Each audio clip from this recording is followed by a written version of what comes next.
Oke, yang pertama di sini adalah motherboard atau yang biasa disebut dengan papan induk. Motherboard atau papan induk ini merupakan komponen paling penting untuk membangun sebuah sistem komputer.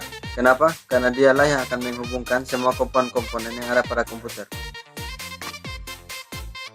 Oke, berikutnya di sini ada PSU atau yang biasa dikenal dengan Power Supply Unit yang berfungsi untuk penkonferensi dan penyalur energi listrik dari outlet sumber. Misalnya sumber listrik dari PLN ke bentuk energi listrik yang dapat digunakan untuk menjalankan komponen-komponen yang ada dalam komputer. Dan PSU ini biasa dipasang di bagian belakang casing. Oke, berikutnya di sini ada optical disk drive atau yang biasa dikenal dengan CD atau DVD drive. Fungsi dari perangkat ini yaitu untuk membaca dan juga menyimpan dari media atau ke media cakram optik seperti CD atau DVD atau juga Blu-ray disc. Oke, selanjutnya di sini adalah random access memory atau yang biasa disingkat sebagai RAM yang berfungsi sebagai tempat transit data sementara untuk operasi-operasi yang telah dijalankan oleh prosesor. RAM ini bersifat volatile. Kenapa? Karena dia tidak dapat menyimpan data secara permanen. Oke, yang kedua di sini adalah prosesor atau yang biasa dikenal sebagai otak dari sebuah komputer seperti gambar di samping, yang berfungsi untuk memproses semua data dan mengolah semua kalkulasi dan perintah-perintah yang membuat komputer dapat beroperasi. Berikutnya di sini ada CPU cooler atau yang biasa disebut dengan heatsink. Perangkat ini sebagai pengontrol panas pada komputer. Perangkat ini terpasang tepat di atas prosesor sebagai pendingin prosesor agar suhu prosesor tetap stabil.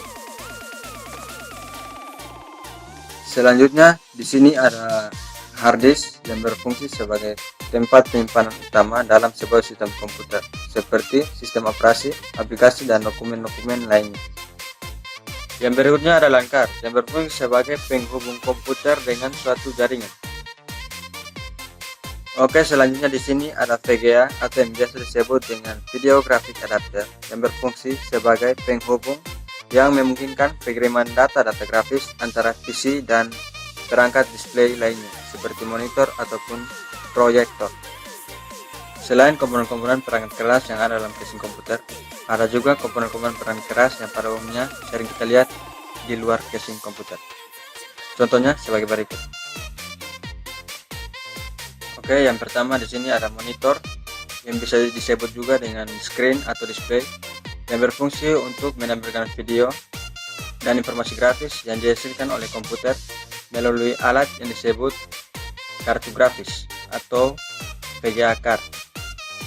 Oke, yang kedua ada keyboard dan mouse yang berfungsi sebagai alat input untuk memasukkan perintah teks dan karakter atau mengarahkan objek pada antar muka grafis untuk diproses oleh komputer. Berikutnya ada modem. Modem berfungsi untuk menghubungkan komputer kita dengan jaringan internet. Berikutnya di sini ada webcam. Webcam atau kamera web ini merupakan kamera digital yang akan dihubungkan ke komputer.